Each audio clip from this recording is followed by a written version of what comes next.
All right, now we're moving on to Pause and Practice 2-2. And in this project, we'll be opening the previous Pause and Practice file and inserting the sum, average, count, min, and max functions to the Paradise Lakes Resort net income spreadsheet. So I've already opened it and done a save as to make it PPE 2-2. And we're on page 97. Now going over to page 98.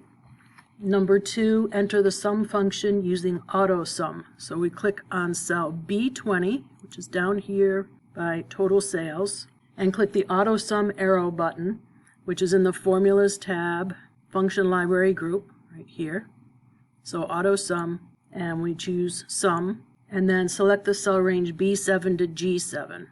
So B7 to G7. So that's, and you can see it down here, B7 to G7, and it's also up here in the formula bar. And press enter, and that's that. Now we're going to do the average function using AutoSum. So click on B21 is already selected because I clicked enter. And you can see it says average monthly sales, and average is what we're going to be doing. So we go back up to the AutoSum again and choose average, and then choose the cells that we want the average of, B7 to G7. Click it, and it says average B7 to G7. Press enter. There's that. And then the count function, which is in B24, count months. So click on B24 and go up to the AutoSum. Count numbers, select the range again, is B7 to G7, G7. Make sure that you have it correct in your formula. Click enter. The answer is 6. And then we go back up to B22, maximum monthly sales. And here we're going to be doing the max function.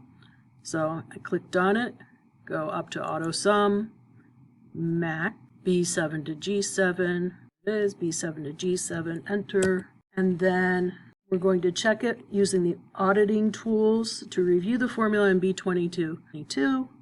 We go to show formulas, trace precedents, look at the arrows to make sure they're correct. So the max is B7 to G7. And we remove the arrows, click show formulas again to return to the normal view.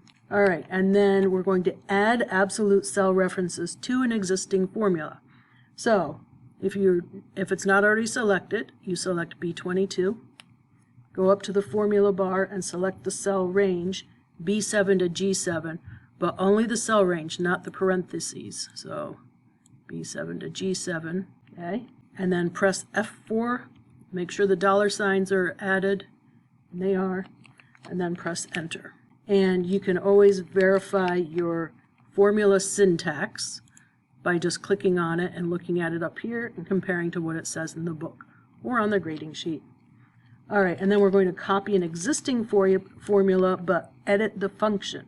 So we select B22, use the fill handle to take it down to B23, okay? But B23 is supposed to be the minimum monthly sales. So we go back up to the formula bar, and you can go next to where it says max, and you just change it to min and enter. And I did that slightly wrong. Okay, I know what I did wrong. So you need to make sure that only the one that you're changing is selected. So go back up there, change the max. Okay, so this shows you that the minimum monthly sales is $25,510, and that is right here, $25,510. Then that's it for this one. So just save it and close and get it graded.